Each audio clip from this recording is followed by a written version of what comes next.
오늘 신 하나님 말씀은 로마서 9장 14절에서 24절까지 말씀입니다. 제가 봉독하겠습니다. 그러면 우리가 무엇이라고 말을 해야 하겠습니까? 하나님이 불공평하신 분이라는 말입니까? 그럴 수 없습니다. 하나님께서 모세에게 말씀하시기를 내가 긍휼히 여길 사람을 긍휼히 여기고 불쌍히 여길 사람을 불쌍히 여기겠다 하셨습니다. 그러므로 그것은 사람의 의지나 노력에 달려있는 것이 아니라 하나님의 자비에 달려 있습니다. 그래서 성경에 바로를 두고 말씀하시기를 내가 이 일을 하려고 너를 세웠다. 곧 너로 말미암아 내 능력을 나타내고 내 이름을 온 땅에 전파하게 하려는 것이다 하셨습니다. 그러므로 하나님께서는 긍휼히 여기고자 하는 사람을 긍휼히 여기시고 완악하게 하시고자 하는 사람을 완악하게 하십니다. 그러면 그대는 내게 이렇게 말할 것입니다. 그렇다면 어찌하여 하나님께서는 사람을 책망하시는가? 누가 하나님의 뜻을 거역할 수 있단 말인가? 오 사람아, 그대가 무엇이기에 하나님께 감히 말대답을 합니까? 만들어진 것이 만드신 분에게 어찌하여 나를 이렇게 만들었습니까? 하고 말할 수 있습니까? 토기장이에게 흙 한 덩이를 둘로 나누어서 하나는 귀한 데 쓸 그릇을 만들고 하나는 천한 데 쓸 그릇을 만들 권리가 없겠습니까? 하나님께서 하신 일도 마찬가지입니다. 하나님께서 진노하심을 보이시고 권능을 알리시기를 원하시면서도 멸망받게 되어 있는 진노의 대상들에 대하여 꾸준히 참으시면서 너그럽게 대해주시고 영광을 받도록 예비하신 자비의 대상들에 대하여 자기의 풍성하신 영광을 알리시고자 하셨더라도 어떻다는 말입니까? 하나님께서는 우리를 부르시되 유대 사람 가운데서만이 아니라 이방 사람 가운데서도 부르셨습니다. 아멘.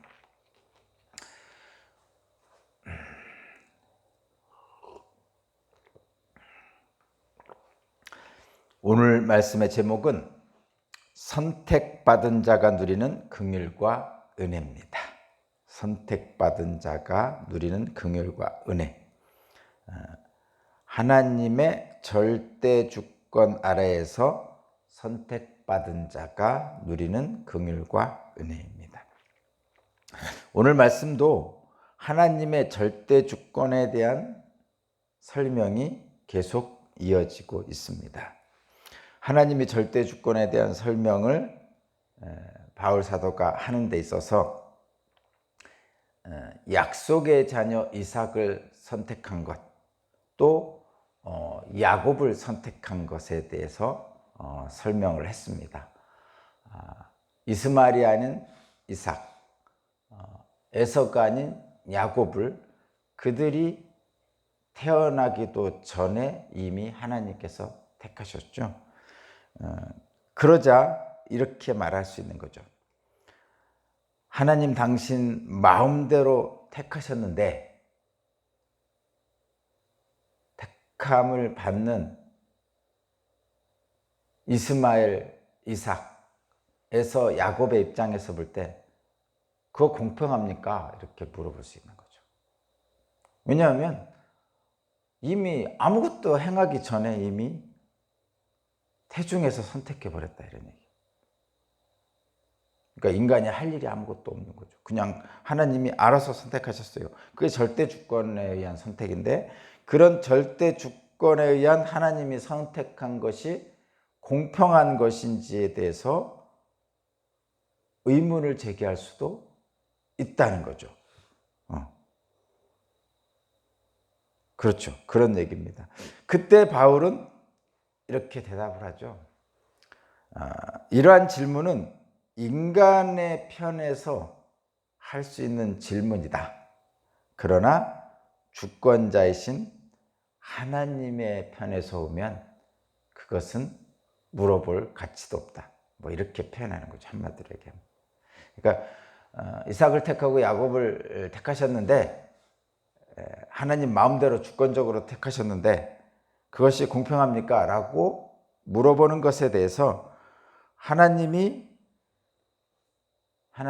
절대적인 긍휼과 은혜를 주시는 분이기에 물어볼 수 없다 이렇게 얘기합니다. 주권자인 하나님께서는 결코 불의하지 않으시다. 이렇게 대답을 하죠. 14절에 그렇게 얘기합니다. 하나님이 불공평하신 분이란 말입니까? 아닙니다. 그렇지 않습니다. 라고 시작합니다. 이러한 하나님의 절대 주권 아래에서 하나님이 공평하신지에 대해서 물어볼 수 없다는 이러한 대답은 사실은 인간의 현실에서부터 시작됩니다. 감히 하나님께 공평합니까? 라고 인간의 입장에서는 생각해 볼 수 있지만 하나님의 입장에서 보면 그러한 질문을 할 수 있는 자격이 인간에겐 없다는 거죠. 왜 그러냐면 인간의 처한 현실이 모두가 죄인이라는 거죠. 하나님은 절대 선이신데 인간은 그렇지 못하다는 거예요. 에덴에서 쫓겨난 인간은 이제 이 죄악된 현실 속에서 살아갈 수밖에 없다 이런 거예요. 하나님 보시기에 또 우리 인간들이 인간 스스로를 볼 때 의인은 없도다 하나도 없다 라는 우리의 현실이다 이런 얘기입니다. 그래서 모두가 죄인이다. 50보 100보다 자기들끼리 착하다 선하다 이렇게 서로 논의를 하지만 인간들끼리 서로 하지만 뭐 똥 묻은 놈, 겨 묻은 놈 그렇다는 얘기죠. 겨 묻은 놈이 똥 묻은 놈 탓하는 것. 50보 도망간 놈이 100보 도망간 놈을 탓하는 것. 뭐 그런 거지. 다 똑같이 다 죄인이다 이런 얘기입니다. 그것이 우리 인간의 처한 현실이고 그렇게 또 하나는 뭐냐면 그런 인간들의 모습이기 때문에 그런 인간들의 현실이기 때문에 인간 스스로 선을 행할 능력이 없다. 바울 사도가 탄식했잖아요. 내가 선을 행하고자 하지만 선을 행하지 않고 악을 행하는 나를 보는도다. 오라 이 공고한 몸에서 누가 나를 구해줄 것인가? 오직 하나님 한 분밖에는 안 계시다. 이것을 바울 사도는 늙음하게 깨달은 거죠. 그래서 인간 스스로는 자기의 행위로 의롭다 하심을 받을 인간이 없는 것이요. 그런 사람이 없습니다. 그것이 우리 인간들의 한계예요. 그래서 오직 하나님의 긍휼과 은혜로만 가능하다는 거죠.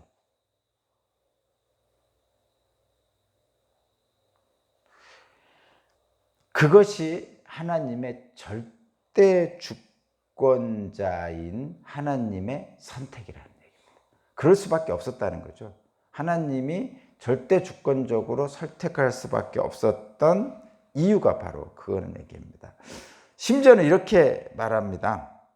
하나님의 절대 주권은 마음이 강팍해서 하나님의 뜻을 거부하는 자에게도 역사하신다. 그래서 18절에 보시죠. 바로왕을 두고 하는 말입니다. 18절에 오면 하나님께서는 긍휼히 여기고자 하는 사람을 긍휼히 여기시고 완악하게 하시고자 하는 사람을 완악하게 하십니다. 여기서 긍휼히 여기고자 하는 사람을 긍휼히 여기시는 건 알겠는데 도대체 완악하게 하시고자 하는 사람을 완악하게 하신다는 건 뭡니까? 창세기에서 바로왕에게 하신 것이죠. 17절에 그게 나오죠. 17절 그래서 성경에 바로를 두고 말씀하시기를 내가 이 일을 하려고 너를 세웠다. 곧 너로 말미암아 내 능력을 나타내고 내 이름을 온탁에 전파하려는 것이다. 얘기냐면 완악하게 하시고자 하는 사람을 완악하게 하셔서 뭐냐면 완고한 그 마음대로 내버려 두셔서 바로왕을 내버려 주셔서 결국은 모세를 통해서 하나님의 긍휼하심과 은혜를 나타내는데 사용하셨다는 거죠. 그러니까 긍휼히 여길 사람을 긍휼히 여기고 완악하게 해서 완악한 행동을 통해서 또 하나님의 긍휼하심을 나타내고자 하는 대로 하였다는 거죠. 그것이 하나님의 주권입니다. 하나님의 절대 주권입니다. 그렇다면 또 이렇게 말할 수 있습니다, 여러분. 하나님이 이삭을 택하시고 야곱을 택하실 때 이삭과 야곱은 아무것도 안 했어요. 그냥 하나님이 택하신 거죠. 마찬가지로 긍휼하게 여길 사람을 택하실 때 또는 완악하게 할 사람을 택하실 때도 그냥 하나님이 알아서 택하시지 않았느냐? 그렇다면 인간은 아무것도 할 수 없는 나무 토막 같은 존재 아니냐? 그런 거죠. 인간은 나무 토막 같은 존재다.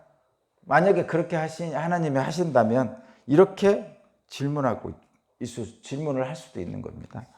모든 것을 다 하나님이 알아서 하시는데 왜 인간의 허물을 책망하십니까? 이렇게 물어볼 수 있는 거죠. 이삭을 택할 때도 그렇고 야곱을 택할 때도 그렇고 하나님이 알아서 택하셨는데 왜 이스마엘은 미워하시고 에서는 미워하십니까? 하나님이 알아서 택해놓고시고 긍휼히 여길 사람을 긍휼히 여기시고 완악하게 할 사람은 완악하게 그냥 만들어 놓으셨잖아요. 그걸 하나님이 만드신 거 아니에요. 그러면 그 사람이 완악하게 한 거를, 그 허물을 하나님이 택하실 이유가 없지 않습니까? 이런 얘기입니다.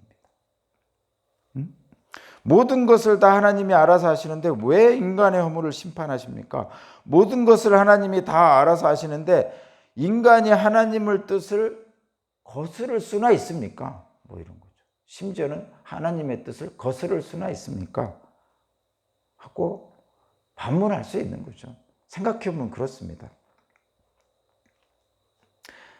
오늘 말씀의 제목 그 앞부분에 처음 시작할 때 하나님의 공평한지에 대해서 물었다고 그랬잖아요. 그 하나님에 대해서 하나님의 선택이 공평한지에 대한 물음이 더욱 강해지는 거죠. 그래서 모든 것을 다 하나님이 하시는데 뭐 인간이 할 일이 뭐가 있습니까? 이런 거예요. 이때 바울은 이야기 하나를 들어서, 비유를 하나 들어서 설명을 합니다. 뭐냐면 토기장이와 토기의 비유를 들어서 설명을 합니다. 토기장이와 토기의 비유를 들어서 하나님의 절대 주권에 대해서 설명을 합니다. 이런 거죠.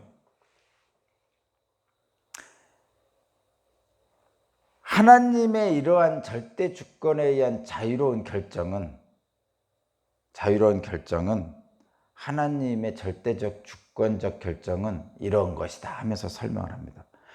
이런 하나님의 절대적 결정은 사람이 이러쿵저러쿵 할 대상이 아니다 라고 얘기합니다. 그러면서 토기장이와 토기의 비유를 드는데 토기장이가 귀히 쓸 그릇과 편하게 쓸 그릇을 만든다 할지라도 그 만들어진 토기가 토기장이에게 자신의 권리를 주장할 수 있느냐 이렇게 말하고 있는 거죠. 하나님이 귀하게 쓸 그릇 만들고 또 편하게 쓸 그릇을 만들었는데 만들어진 그 토기가 만드신 하나님에게 토기장이에게 왜 나는 이렇게 만들었습니까? 이렇게 말할 수 있는 권리가 없다는 거죠. 그렇다는 얘기입니다. 여기서 잘 생각해 봐야 됩니다. 지금 그러면 그거나 아닙니까? 토기장이가 토기를 만들었은 것은 토기장이 뜻대로 한 것이니까 그 만들어진 토기가 만든 토기장이에게 이렇다 얘기할 수 없다는 것이 아닙니까? 그러면 하나님이 다 하셨는데 그러면 인간은 뭡니까? 왜 그렇게 하나님이 다 하셔놓고 우리의 허물을 책망하십니까?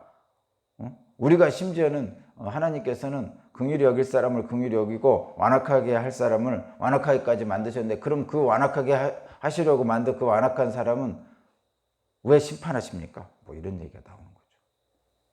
한마디로 얘기하면 좀 세상적으로 얘기하면 지 맘대로 해놓고 왜 나한테 뭐라고 그래? 뭐 이런 얘기입니다. 좀 심하게, 그러니까 우리들이 심하게 얘기할 때 그런 얘기 하잖아요.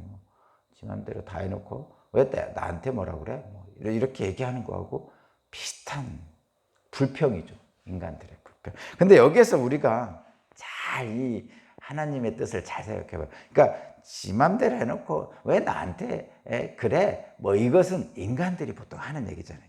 근데 이것을 우리가 좀 더 높게, 좀 더 깊게, 넓게 이렇게 생각을 해보면 하나님의 입장에서 한번 이렇게 생각해 본 거예요. 그러니까 어린아이가 부모에게 불평하듯이 보지 말고 부모 입장에서 어린아이를 바라보는 입장을 한번 생각해 보자 이런 얘기입니다. 그러면 이런 게 나타납니다. 하나님의 긍휼의 그릇과 진노의 그릇, 긍휼히 여길 사람을 선택하는 것과 완악하게 여길 사람을 선택하는 것, 이것에서 하나님의 긍휼하심과 은혜를 우리가 느낄 수가 있어요. 어떻게 느끼냐면 구원받지 못할 자들과 구원받는 자들을 택함으로써 무엇을 드러내냐면 하나님의 긍휼하심과 은혜를 드러내십니다. 그러니까 인간의 입장에서 보면 이미 택하여져 버렸기 때문에 나는 내 잘못이 없다 이렇게 얘기하는 거죠. 다 하나님이 알아서 긍휼히 받을 사람은 긍휼히 여기고, 그러니까 구원받을 사람 택하고 구원받지 못할 사람 택하셨으니까 나는 아무 잘못이 없어. 그러니까 내가 심지어는 받지 못했더라도 내 책임이 아니야. 뭐 이런 얘기죠. 왜냐면 하나님이 알아서 구원받지 못할 사람으로 택했다는 얘기니까. 근데 여기에서 우리가 칼빈의 구원 예정설 같은 것이 나옵니다. 왜냐하면 인간은 구원받았는지 구원받지 못했는지를 모르잖아요. 우리는 내가 신앙생활을 하니까 내가 구원받았다고 생각하지만, 같이 교회에서 예배드리지만 성경에 나와 있듯이 마지막 때가 되기 전에는 갈아진지 알곡인지 모르거든요. 우리는 다 알곡이라고 생각하고 싶지만, 그래서 심판의 때가 되면 가라지는 태워지고 알곡은 추수한다고 그러잖아요. 그러면 내가 알곡입니까? 내가 가라집니까? 이거 모르게 되죠. 그래서 구원 예정설이라는 칼빈의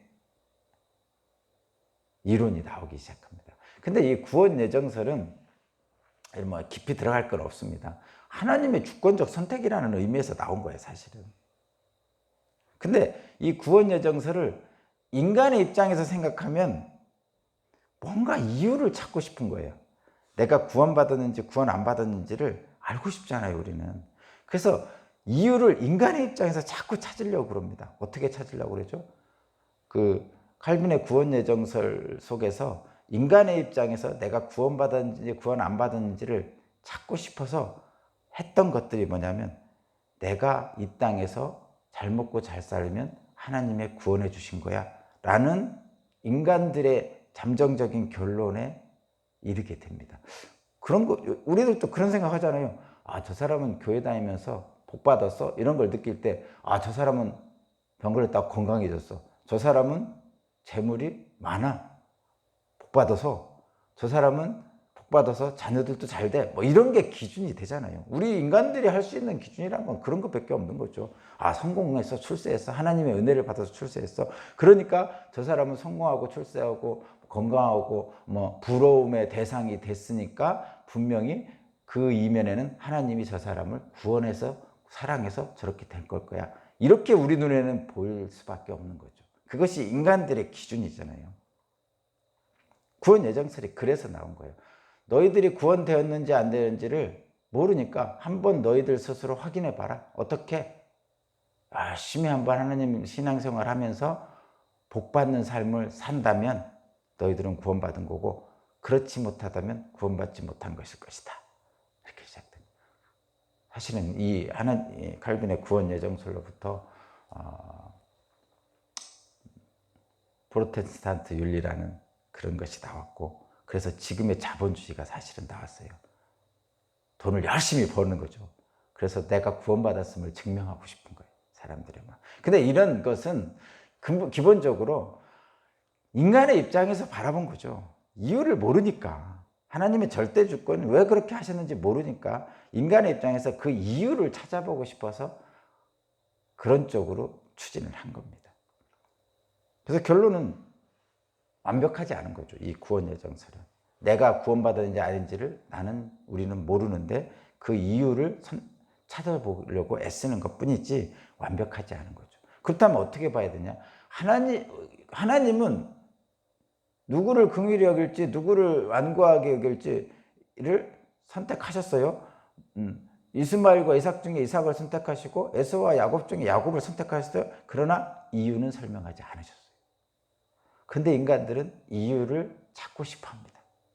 왜냐? 내가 선택받았는지 안 하는지를 알고 싶기 때문에.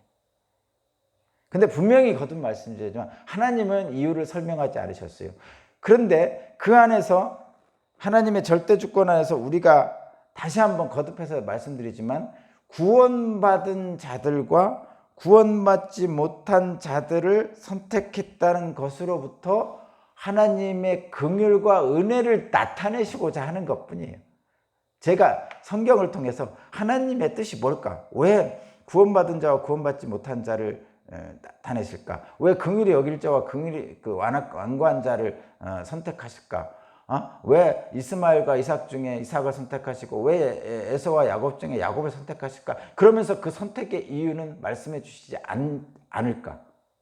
왜 하나님의 절대적 주권으로 선택하시면서 왜 인간의 허물을 책망하실까? 생각해 보면 하나님의 입장에서 생각해, 부모 입장에서 자식을 한번 생각해. 하나님의 긍휼하심과 은혜를 나타내시기 위한 거예요. 그래서 구원받지 못한 자, 구원받은 자 구분조차도 인간은 하면 안 된다는 거죠. 구분하지 말라는 거예요, 우리에게. 그거를 구분해가지고 나는 신앙생활 하니까 구원받았으니까 저 신앙생활 잘 못하는 구원받지 못한 자를 인간은 책망하면 안 된다는 거죠. 그러니까 결론은 이거예요. 하나님의 공의와 자비, 긍휼과 은혜가 구원받은 저와 여러분에게 임했다는 걸 강조하시는 거죠. 그래서 뭐를 하냐면 하나님의 그 택하심의 긍휼이 어디까지 임하냐면 거기 보세요. 24절 이방인 사람들 가운데도 임합니다. 요 당시에는 지금 바울이 로마서를 쓸 때는 유대인은 사람 취급도 안 했다니까요. 왜 유대인뿐만 아니라 이방인 가운데서도 부르시는 그 은혜를 강조하시는 거예요. 왜? 23절 영광을 받도록 예비하신 자비의 대상들에 대해서 자기의 풍성하신 영광을 알리시고자 하셨기 때문입니다. 여기에는 영광을 받도록 예비하신 자비의 대상들, 구원받은 자들을 얘기하는 거예요. 여기에는 구원받지 못한 자들에 대한 얘기가 없어요. 그런 구분을 안 하시는 거예요. 그냥 영광 받도록 예비하신 자비의 대상들, 저와 여러분, 이방인조차도 구원하시려는 하나님의 뜻을 우리에게 전해주시는 거죠. 그래서 이거예요. 모든 사람을 향한 하나님의 풍성한 은혜와 영광을 나타내시기 위해서 하나님의 주권적 선택을 하신 거란 말이에요. 그래서 어제도 말씀드렸지만 이삭을 택하시고 이스마엘을 택하셨기에 또는 야곱을 택하시고 에서를 미워하셨기에 우리는 이삭의 자손이고 야곱의 자손이기 때문에 이스마엘과 에서를 미워할 수 있느냐? 아니라는 거죠. 우리는 이스마엘과 에서를 미워할 자격이 없다는 거죠. 그들에 대해서 너는 하나님께 구원받지 못해서 택함받지 못했어라고 얘기할 자격이 없는 거예요. 하나님이 유대인뿐만 아니라 이방인에게도 긍휼과 은혜를 미쳤음을 나타내는 그 속에는 그런 의미가 있는 거죠. 모든 사람을 향해서 하나님의 풍성한 은혜와 영광을 보여주시는 거예요. 여기에는 어떤 의미가 있냐면 구원받지 못한 사람들에 대한 생각을 할 필요 없다는 얘기예요. 저와 여러분에게. 내가 구원받지 못했으면 어떡하나. 이런 생각조차도 할 필요가 없다는 얘기입니다. 내가 구원받지 못한 사람이면 어떡하나. 내가 구원받은 사람에 들었으면 좋겠는데 하면서 고민할 필요가 없다는 얘기예요. 왜냐하면 하나님은 모든 사람을 긍휼히 여기시고 구원하시고자 원하시는 거죠. 그래서 22절의 말씀을 하는 거예요. 하나님께서 하신 일도 마찬가지입니다. 하나님께서 진노하심을 보이시고 권능을 알리시기를 원하시면서도 멸망받게 되어 있는 진노의 대상들에 대하여 꾸준히 참으시면서 너그럽게 대해주신다는 거죠. 그러니까 우리는 내가 구원받은 사람인가 구원받지 못한 사람인가 이미 태중에서부터 선택하셨다고 하는데 나는 구원받은 사람인지 아닌지 궁금할 필요가 없어요. 왜냐하면 하나님은 이미 내게 긍휼을 베푸시고 은혜를 베푸십니다. 라는 거죠. 그리고 어떻게 하라는 얘기입니까? 하나님이 내게 긍휼을 베푸시고 은혜를 베푸시고 나의 그 잘못에 대하여 오래 참으시는데, 그러니까 우리는 어떻게 해야 돼요? 하나님의 구원받은 자로 살면 됩니다. 결론입니다, 여러분. 하나님의 구원받은 자로 살면 됩니다, 여러분. 내가 구원받았는지 구원 안 받았는지 걱정할 필요 없습니다. 내가 구원받은 자로 살면 됩니다. 그래서 우리는 먼저 구원받은 자로서 구원받았음을 누구에게 자랑하거나 누구를 정죄하거나 이런 누가 구원받았는지를 헤아릴 필요도 없어요. 그냥 나는 구원받은 자로 사는 거예요. 왜? 모든 사람이 구원받기를 원하시는 하나님의 은혜와 긍휼이 이미 저와 여러분에게 임했기 때문입니다. 그러면 구원받은 자로 사는 사람은 어떡합니까? 이미 하나님의 은혜와 긍휼이 임했기 때문에 우리는 어떻게 해요? 그 하나님의 은혜와 긍휼을 찬양하면서 감사하면서 하는 거예요. 데살로니가전서 16장인가? 거기 어떻게 했어요? 항상 기뻐하라. 쉬지 말고 기도하라. 범사에 감사하라. 이 모든 것은 그리스도 예수를 믿는 저와 여러분에게 주시는 하나님의 뜻이라고 하잖아요. 근데 우리는 늘 인간의 입장에서 자꾸 편가르고 내가 어디에 속했는지를 자꾸 생각하려고 애쓰잖아요. 그것은 우리 인간들이 처한 그 불안한 현실 때문에 그런데 그러지 마라. 언제나 하나님은 우리를 사랑하신다. 그러니까 내가 너희에게 구원받은 자로 살 수 있는 은혜와 긍휼을 보내니 오늘도 그 은혜와 긍휼 속에서 행복하고 아름답게 선택받은 자가 누리는 긍휼과 은혜를 경험하며 살아라. 이런 얘기입니다. 오늘도 그런 하나님의 은혜 가운데 사시기를 주님의 이름으로 축복합니다. 기도드립니다. 하나님 감사합니다. 넘치는 긍휼로 나를 택하주신 하나님, 구원의 선물로 나를 안겨주신 하나님 감사합니다. 오늘 또 하나님을 향한 믿음으로 나가 기 쓰이든 그릇이든 편히 쓰이든 그릇이든 나를 택하셔서 하나님의 영광 가운데로 오게 하시려는 그 은혜와 긍휼 속에서 오늘 또 감사와 찬양이 넘치는 삶을 살기로 작정합니다. 하나님, 성령님 보내주셔서 그런 날을 붙잡아 주옵소서. 감사드리며 예수 그리스도 이름으로 기도합니다. 아멘.